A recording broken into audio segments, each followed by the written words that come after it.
Well, if that new intro music does not get you excited for the Divi Live at 5, I don't know what will.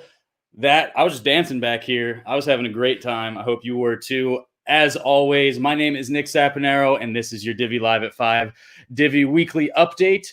I'm incredibly excited to have you here today with me to deliver this incredible update. As usual, you know how it all goes down. We start off with the intro, go over some numbers, little crypto market update. We'll talk about the actual project. I have a very special guest today. We'll get into some news. And then, as always, you can ask me anything. So before we get going here today, I think it's been a pretty good week. Actually, this is completely random, but I just got a haircut for the first time in an actual barbershop for the first time in I don't even know, 8 months, 6 months, whatever. Such a strange time, such a strange just year in general. But I'm really glad that we have our community, and really glad that we have Divi to get us through all of these strange times together.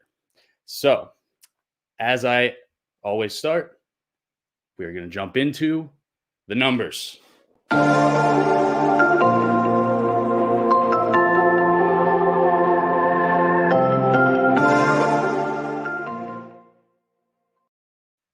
So let's kick it off right away with the beta wallet signups. First of all, another major increase in numbers today, 13,478 excited individuals ready to download this wallet at launch. If you have not signed up, how have you not signed up yet? If you're watching this video, go to diviwallet.com, enter your email, and get yourself prepared because it is coming. As far as masternodes are concerned, we continue to hit new all-time highs, 1,560. We have over 685 coppers. We're at 686, 525 silver, and 222 golds. That is pretty amazing, but not as amazing as the milestone that was hit this week in terms of our overview of masternode allocations. Check this out.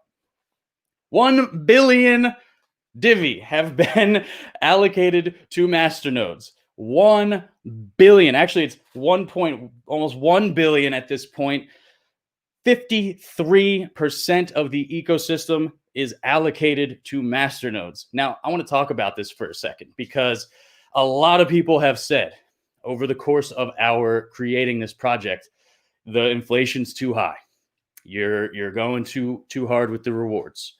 30%, 28%, whatever it is today, is going to kill the project.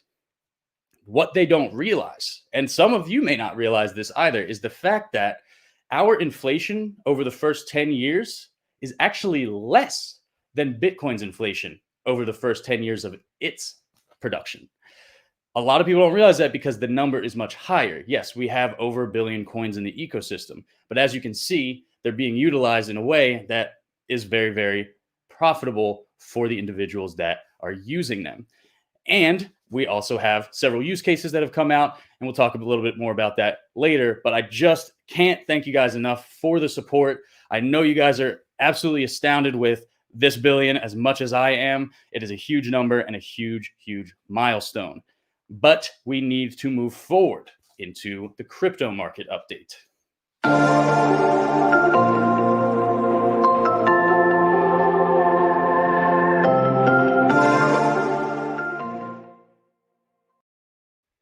So the market is still flat. We're still bouncing around the range. Let's take a look at coin market cap. I think we're at 10.5 right now for Bitcoin. We're looking at $345 for Ethereum. It is an interesting time. Why? Because Bitcoin continuously fails to break over that 11,000. Just a month ago, maybe a little over a month ago, it hit 12,000. And now it's back down in this 10.5, just under 11,000 range. Is it going up? Is it going down? Does it matter? Because on the long enough time scale, it always goes up. There's a lot more adoption of Bitcoin. There's a lot more adoption of blockchain. You see it in the headlines in a much different light now. I'm holding on for dear life. I would recommend you do the same. Now, let's talk about Divi.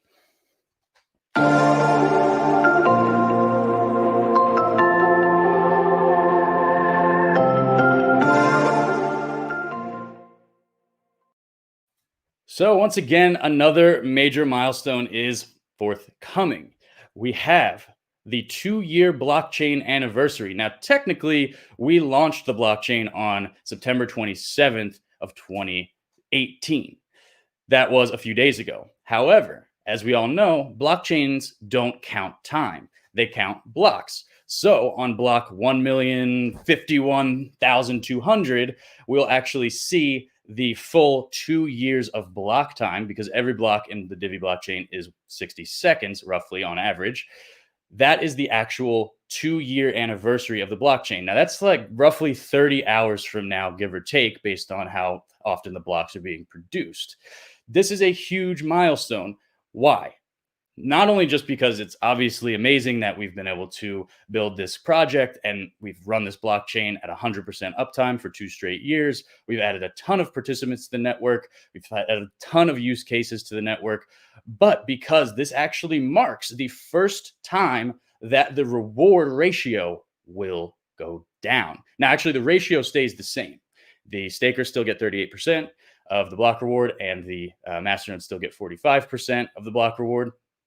But you will get a lower amount of Divi per block that you win. So instead of that 996 club, the 540 Divi for masternodes, and the 465 for staking nodes, you're going to end up with 495 Divi for masternodes, and then 418 for staking nodes. Correct me if I'm wrong on that math. Now, I can't, again, say enough about how incredible it is that we are at this point where the blockchain is coming up to this 2-year anniversary. When we started this, where were you 2 years ago? Were you part of Divi at that time? If you weren't, what were you doing? It's crazy how much can change over the course of 2 years. We have built so many things. We have a new wallet coming out. We have all of these amazing technologies, and we have new use cases. In fact, one of the most amazing updates for this week is the fact that one of our community members, Juma, and excuse me if I pronounced your name incorrectly, is actually building a use case in the physical world in his hometown of Cape Town, South Africa. This is a collage of photos that basically this is a bike shop that he has built out of a container in his town, and he's actually selling the bikes for crypto. Now, what he tells me is this will be the first business in his area to accept cryptocurrency as payment. And guess what? One of those cryptocurrencies just happens to be Divi. Very exciting. Now, obviously, no Divi Live at 5 would be complete without a mobile wallet update. Huge update today.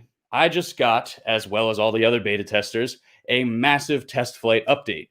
This test flight includes biometric security. It includes settings updates, and it even includes the ability to send Divi to a friend's email address, phone number, or just their username in the app.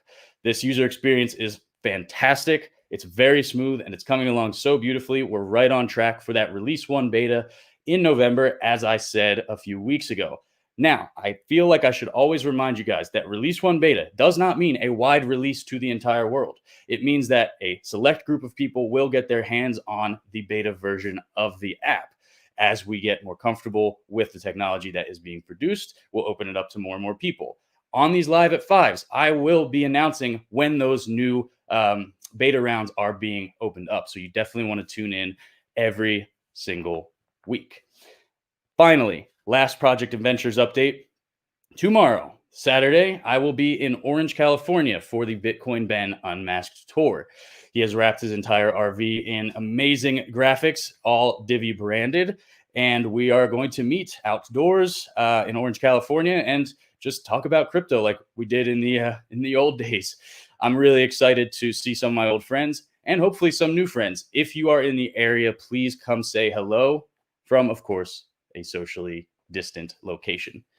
That's all for Project Adventures today. I think we can move on to my special guest from the latest exchange that Divi has been listed on, BitMEX. We have one of my good buddies, Shane Molador.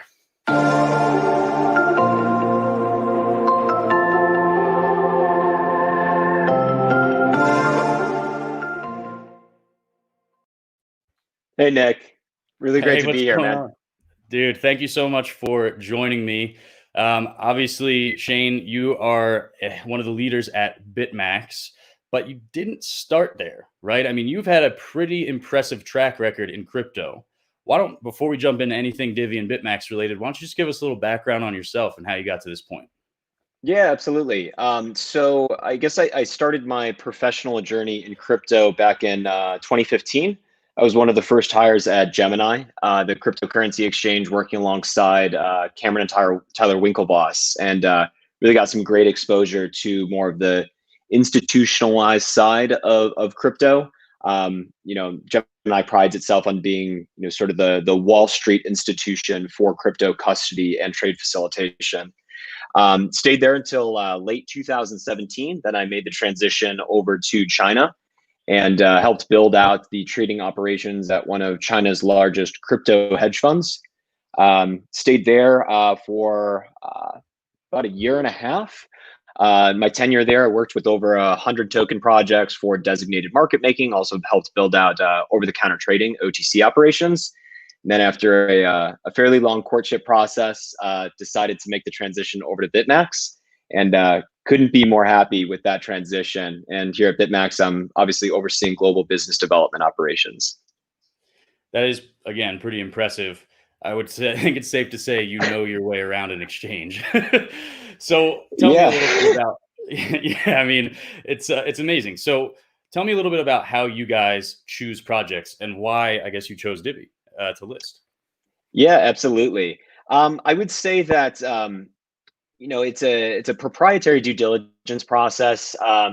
Has a lot to do with, I guess I would say, sort of the core fundamentals of projects from more of a research and venture capital perspective. So that requires very deep due diligence being performed on the token economic model, the team's background and competency, the sentiment of the community, and the success thus far as it relates to follow-on listings, meaning that BitMEX is not going to be the first primary platform or primary exchange that the token lists on.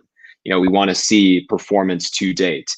I would say that what attracted us most to Divi was two things. The first was, you and I had a lot of conversations about the sentiment that exists within the community. We had this recurring mantra, if you will, that Divi holders have diamond hands.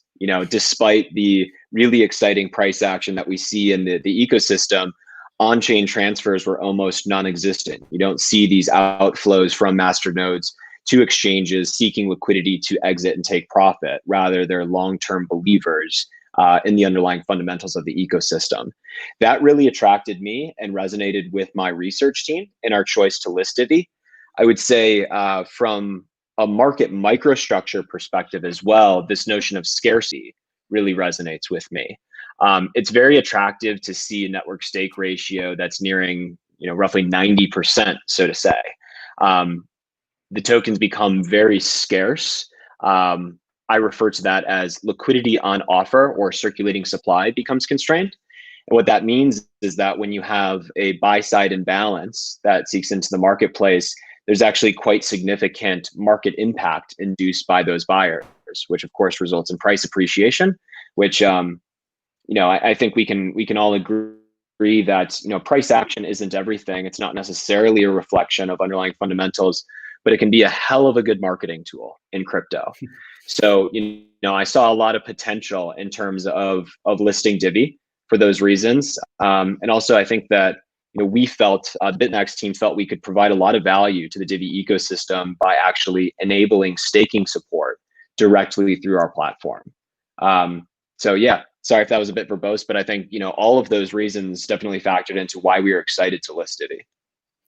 No, I mean, I really appreciate you going into that much detail, and it means a lot to me, and I know it means a lot to our community that's watching and that will watch this video. Now, as sort of a veteran of exchanges, you came onto BitMax and you've helped actually build up the exchange to sort of new heights. Am I right? I'd say it's a team effort.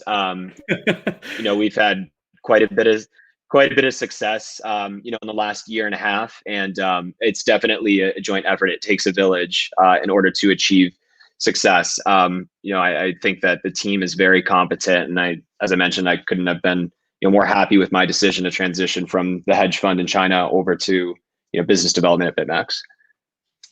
I love the humility, but it's amazing. So, before I let you go, we do quick guest interviews here. Just want to ask one last question. Where do you see the crypto market going over the next, 2 to 3 years? It's a good question. It's a loaded question. I know. Yeah. I think one thing that often surprises people is that I say I'm cautiously optimistic. I don't have a lot of the exuberance that I think a lot of these like hardcore cypherpunks might have. I'm more of a market microstructure guy, and I like to keep myself pretty grounded. What excites me most about the trends that I've seen, and these this notion of like the institutional wave is coming, is that in my experience, we've seen significant strides in terms of sell side institutions. So, high frequency trading desks actually getting involved in the space as liquidity providers, and therefore making the markets for large cap assets more resilient and more liquid. What that does is it signals to some, buy side institutions, asset managers, that they can actually, get exposure to this asset and, not be left holding a bag in the event of a black swan event. There are liquid markets to efficiently enter and exit positions. I think I'm excited about those trends and what I see from an exchange perspective and dealing with a more sophisticated trading counterparty, because we're not just seeing those sophisticated players active in just coin and ETH anymore, but they're getting exposure to more of the altcoins. What was 2 years ago considered esoteric, illiquid, and a real institution unwilling to actually hold these within their portfolio. To me, that's exciting, especially, when interacting with a project like Divi, because, if a buy side asset manager allocates, just 1% of their overall portfolio, that has significant impact on these small cap assets. So I think that's really exciting. All it takes is a small amount of exposure from these serious institutions to get involved in the existing crypto ecosystem, and it could have a non-trivial impact on the market capitalization and also widespread adoption. It's important that we bridge the gap between more of the retail, speculative cypherpunk communities and the sophisticated traditional equities players. I would say that I'm cautiously optimistic that we're well on our way to achieving that sort of trajectory, if you will. Sorry, that's probably kind of like a boring response, but Not at all. as someone that from the exchange side of things, that's what excites me, and I think that's what I see on 2 to 3 to 4 or 5 years out.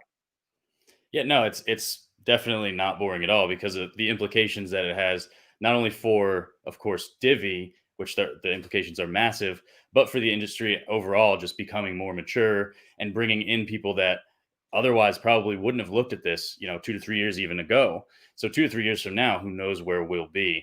It's a really great insight, and I appreciate that a lot.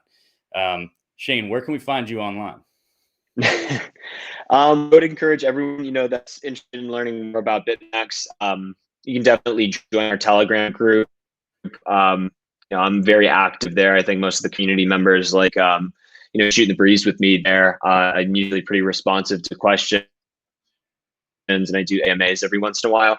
I also, like to post some juicy memes on Twitter, so you can follow me there. Otherwise, I'm around. Usually if you're interacting with an admin from BitMax, I'm on the other side of those communications. So I'd say that's a good way to get in touch.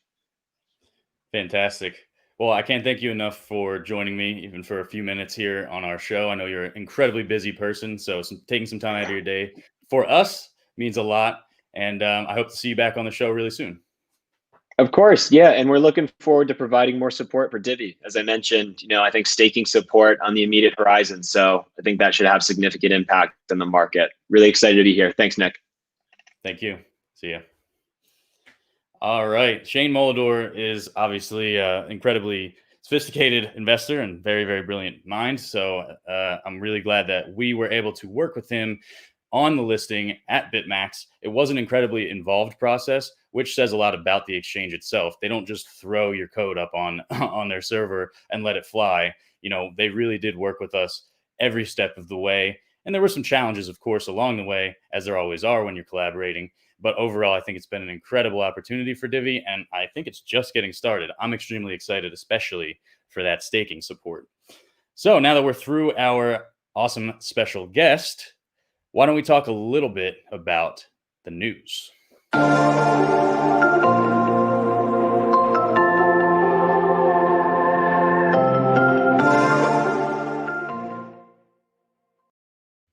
So this first one is circulating quite a bit this week. I'm sure you guys have already heard about it. BitMEX, not BitMax, BitMEX, MEX, headed up by Arthur Hayes, is under fire from the CFTC for basically running an illegal futures exchange, an unregistered futures exchange that is accessible to U.S. participants. This is a pretty big no-no in the eyes of the CFTC and, of course, the IRS and all the other acronym-based bodies here in the United States. Of course, BitMEX is fighting it, saying that the heavy-handed government of the United States is being too harsh. I don't know exactly how I feel about this. I do think that leverage trading can be an aggressive strategy, especially for less knowledgeable investors. Offering 100x leverage to an investor who doesn't really understand what that means can be incredibly damaging to their portfolio and can liquidate their entire basically life savings if they let it. So, some restrictions and regulations are probably not a bad thing around something like a leverage trading exchange like BitMEX. Of course, I'd have the other side of me that feels like the government is inefficient and laws are arbitrary, but nevertheless, the law is the law and you have to follow it. And it's a big reason, and the biggest reason that I bring this article up is the fact that Divi has consistently attempted and done our best to follow all the laws of the world, especially the United States. You guys know that back during the ICO, we had to do KYC and things like that retroactively. We had to, of course, exclude US participants during the ICO. Of course, people slipped through, which was the result. We had to do the KYC and all that stuff. It wasn't fun. It's not fun. It's super expensive. It does nothing for you. It causes a bunch of FUD in your community. But guess what? You end up not going to jail. And that's really important when you're trying to build world-class technologies for the foreseeable future. So I'm not trashing Arthur or anybody at the BitMEX team. It is a shame that they're having to go through this right now. And I hope that they're able to, get their stuff together and hopefully operate legally here in the near future. Now, the second article, this one just bothered me. Brian Armstrong from Coinbase basically saying he's setting down a rule at the organization to keep politics out of work. Now, obviously, keeping politics and religion and those types of things out of the workplace is not a bad idea. You have differing opinions, and it's just not the time or the place. But he's gone as far as to say the company will never contribute to any political opinion, and people that do contribute to political opinion may have to exit the company through via termination if they are expressing their feelings and thoughts. Now, I know what you're probably thinking. Everyone has an opinion on this, but I have to say, if this was 10 years ago, maybe I would say, yeah, that's probably a good policy. Right now is not the time. Right now, there's so much stuff going on in the world that it's really important for companies and people who have a massive platform like Coinbase to stand up for something. I think the time of being neutral has ended.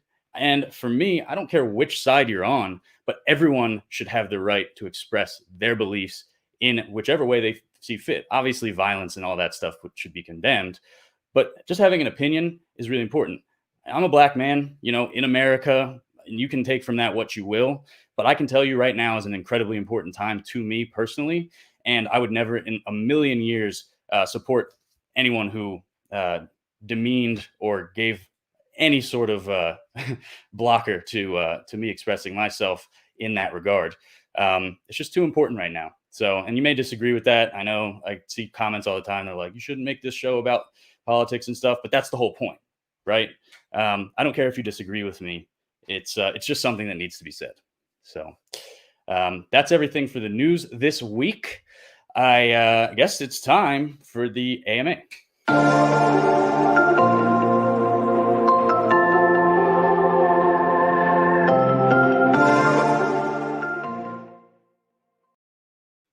What do we got today, Frisco? Give me what you got. What other crypto influencers are you planning to partner with to further spread the word of Divi? We have an incredible CMO now who does her best to analyze the market. We have this amazing social listening tool, I think it's called, that actually gives us this really comprehensive scope of everything that's happening within whichever part of the industry that we want to see socially. So this gives us a really granular view of which influencers are best to work with. I can't say, that we are ready to sign any on. We're working with a few at the moment, and you guys know who they are for the most part. And we'll continue to work with others. I think really the strategy should be going further outside the space, right? There's a lot of people in other industries that, have sort of a crossover community. And so, yeah, maybe we should be looking at gaming, maybe we should be looking at esports, maybe we should be looking at who knows. So that's what our CMO is now analyzing, and we'll start to see the effects of that soon. Yeah. So Space Shot 76 is a pretty cool YouTube channel that we've been invited onto. And it's huge, very, very, very broad reach as a channel. Yeah, we got invited to go on. Me and the voice we don't know the exact date yet, but we'll let you guys know as soon as we do. And I think it'll be a pretty epic episode. We're going to teach them about crypto. And this is kind of the example. It's actually a perfect question because it's a great example of spreading a little bit further from the crypto industry and getting into different spaces, getting new eyes on this incredible technology. It's live. I'm live right now. It is now 5:28 on Friday, October 2nd. I don't know if you can see that. What else we got?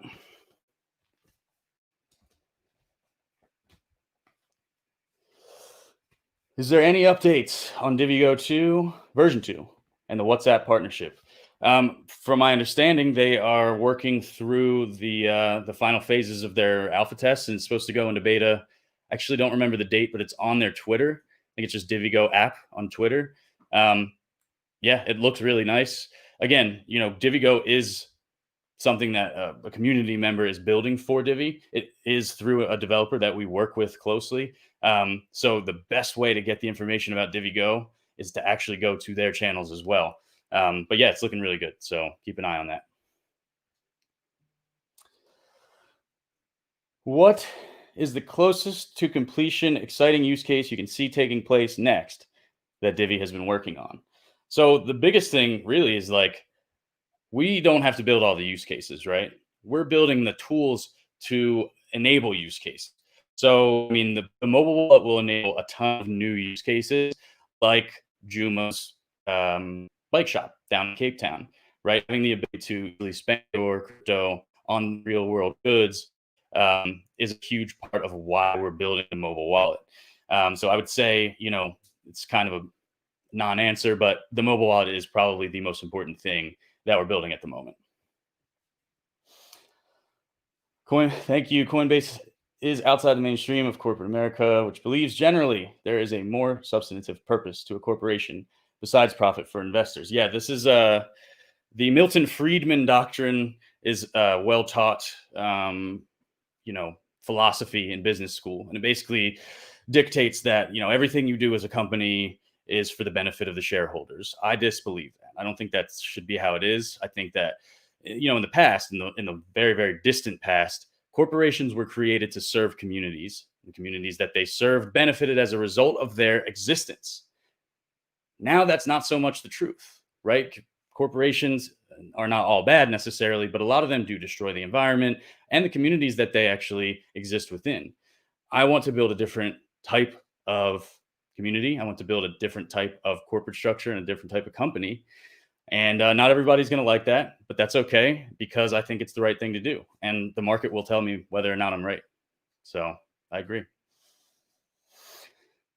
Yeah, Zapty Divi.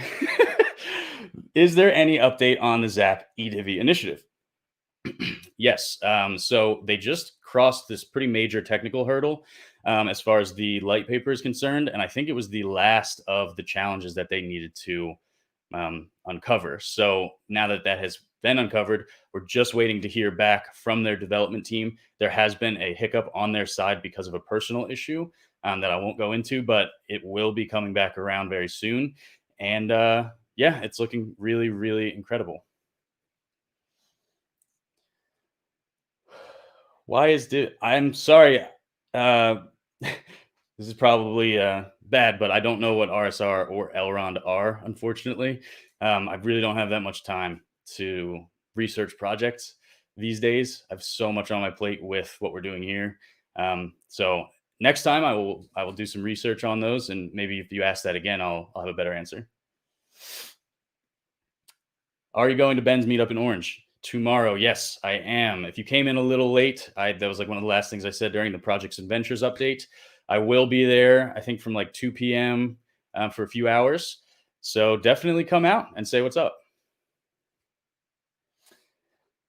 Jeff talks almost daily to possible partners using Divi. Are there some new ones coming up this year?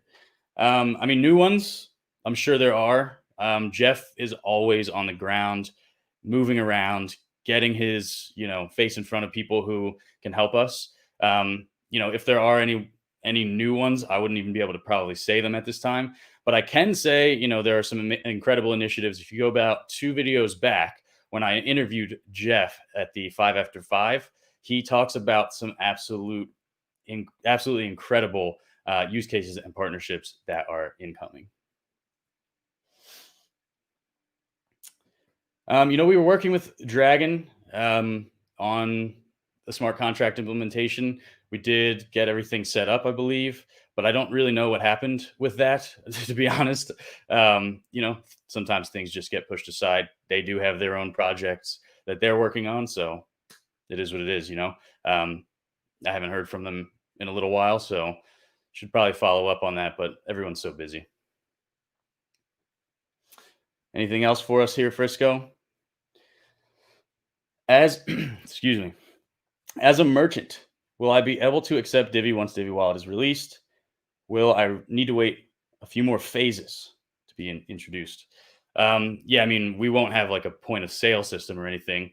You could, of course, put a QR code or something at your register if it's a physical shop, and then people could just pay you that way. But of course, you can also, if you're an online merchant, you can accept it now with the Coin Payments API. All right. I think I saw one on NFTs actually, which are pretty cool. Yeah, thanks. So what do I think about NFTs? I think NFTs are really cool. I think that they have a great and incredible future ahead of them.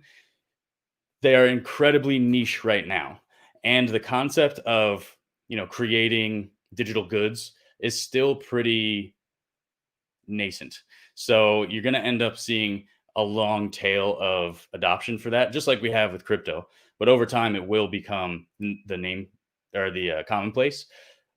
I don't think they'll be called NFTs, though. I see people calling them Nifties, which I think is a way better term. But I think ultimately, all of the blockchain technology that is being created will be pushed to the background. You won't even know the difference. It's just a user experience. I definitely see some really incredible analogs between NFTs and what I do at my toy shop. And collectibles are often faked, and you can create provenance, certificates of authentication and things like that. So I think that's an incredible use case for NFTs, digital comics, in-game items for video games, and things like that. It'll all come. So I think it's a great technology. It's just got a long road ahead of it. Am I attending Chainwise again this year? If Jason does Chainwise, I will 100% try to go. I mean, the whole situation with the pandemic has basically killed all events, in-person events, especially conferences like Chainwise. But yeah, I mean, barring any horrible things happening in this world, I would definitely love to attend another Chainwise. I met some amazing people at the last one, and we got some really incredible new Divi users from that event. Is the DeFi era fading out? I mean, I don't know. It's definitely like reaching that point of hysteria and euphoria, or whatever the top of the that chart is. I feel like the noise in DeFi is going to do the same thing it did to the ICOs, where it kind of deafens the incredible projects that are being created. I think the banks and institutions are looking at DeFi and like, oh, how can we implement this like they have with crypto? So I don't think it will just like fizzle out and die. It will, of course, pop. It's a bubble, but it will just turn into something else, and hopefully something more mature and more substantial, and something we can use. If Divi went into the NFT space, would it be ETH based like 721 or 1155? Yeah, I mean, it depends. So a big part of our philosophy is creating cross-chain integrations and stuff like that. So we would want to, of course, have one on ETH, and maybe that would be through eDivi, through Zap. We would want to have one on Polkadot. We would want to have one on Dragon Chain. The goal for us is to create sort of the middle ground that spreads out, and have Divi sort of starting to be everywhere. So yeah, I mean, definitely we would use ETH though, probably to start off.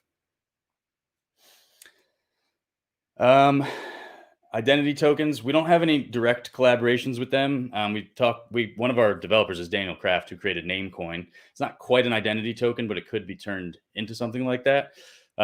So yeah, that's the best answer I got for that one. Any comment on US regulators allowing banks to reserve stable coins, possible impact on other tokens? I think this is an incredible step. And what's interesting about that article, about that news, is that technically they always were able to custodialize cryptocurrencies, but they just kind of confirmed it recently. I think stable coins are, I don't know. I'm kind of on the fence with stable coins. I definitely see the purpose, staying within the ecosystem of crypto and having this sort of pegged dollar or whatever. But I feel like it's more likely that CBDCs will take hold over stable coins, especially as more technology just enters your Wells Fargo account or your Chase account or whatever. And there's a lot of challenger banks and stuff coming out that'll probably implement similar structure with the CBDCs. Implications for other tokens, though, I don't think it has any. I mean, hopefully it's just a step in the right direction, where institutions and businesses that need custody of their cryptocurrencies can get it safely and insured. What is the plan to get Divi better known by year end? Mentioned a few Fridays back as a goal. Yeah, I mean, we're always working on that every day. So we have a CMO, like I said, who's working and been working on a content strategy. We're beginning to implement more social media. We're beginning to do more blogs. We're beginning to do more SEO and things like that, optimization on our site. Once the wallet is out, you'll see much more of a push. There's no point in spending money on ads right now, because the product that we have won't appeal to the majority of people that will be advertised to. Bottom line, we need something that is very, very familiar to those individuals. You can see 13,470 whatever people have signed up for the mobile wallet with no marketing. So imagine if we were pushing marketing, what that would do. All right. Is Divi? Nope, Divi is not related with Novi. And it's getting pretty late. We're already a little bit over our normal time. So let's end it there. 5:40. I'm a little tired. I mean, that was a lot of questions. You guys that was more questions, I think, than we've ever had on this show. So thank you guys so much for asking them. As always, we're always open to your feedback on Telegram or in the YouTube comments or on Facebook, if that's where you happen to be watching. You can find us on social media at Divi Project across all the channels. You can find me online on Twitter at NSAP Productions. That's it for this Live at 5. I guess that's it for you guys. Have a great weekend. See you next time.